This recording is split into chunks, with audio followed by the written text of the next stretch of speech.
Добре дошли и благодаря за участието ви в националното състезание Spelling Bee.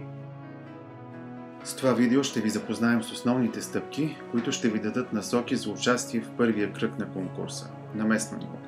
Преди състезанието прегледайте внимателно изпратения ви чеклист, за да сте сигурни, че разполагате с всичко необходимо.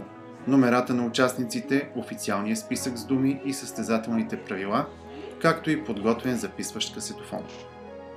Ние ви окуражаваме да създадете обстановка, подобна на тази, в която състезателите ще попаднат на регионалния или националния кръг от състезанието.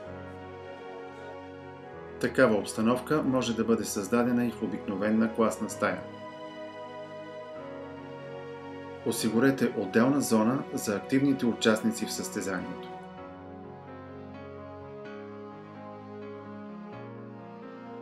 Осигурете място за сядане за водещия и журито.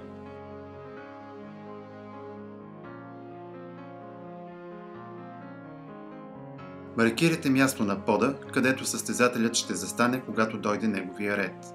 Състезателят трябва да стои с лице към водещия и журито по време на представянето си, а не към публиката и другите участници.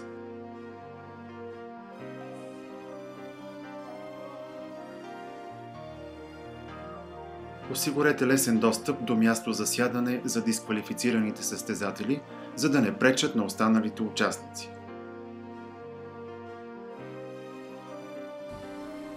Добре дошли на състезанието. След като проверите чеклиста и подготвите стаята, време е да започнете вашето състезание. Поздравете гостите и представете журито. Преди да започнете състезанието, прочетете ясно и силно правилата пред участниците и публиката. Вече сте готови да започнете предварителните кръгове на вашето състезание Spelling Bee. Водещият и журито заемат местата си и извикват първия състезател. След като състезателят заеме мястото си и му е дадена думата, той трябва най-напред да повтори зададената дума, за да сте сигурни, че я е разбрал. След това състезателят започва спелуването. Накрая повтаря думата, за да потвърди, че спелуването е завършено. Състезателят може да поиска обяснение на значението на думата на български език по всяко време. Състезателят може да направи пауза по време на спелуването и да започне от начало, но без право да променя вече казаните букви. Ако думата е спелувана грешно, съдията отбелязва, че е допусната грешка и състезателят сяда в зоната, определена за отпадналите състезатели.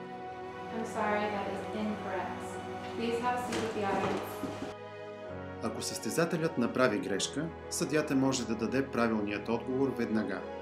Това може да бъде правено само по време на предварителните кръгове.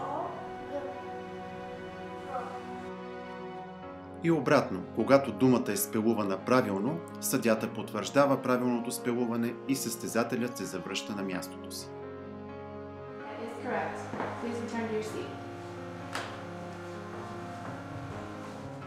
В зависимост от броя на състезателите и техните възможности, в някои случаи може да има много състезателни кръгове, а в други само няколко.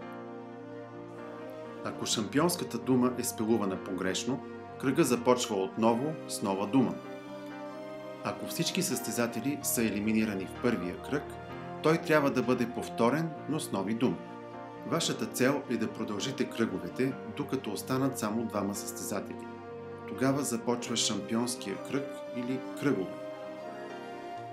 Шампионските кръгове продължават по подобен начин, докато думите се спелуват правилно.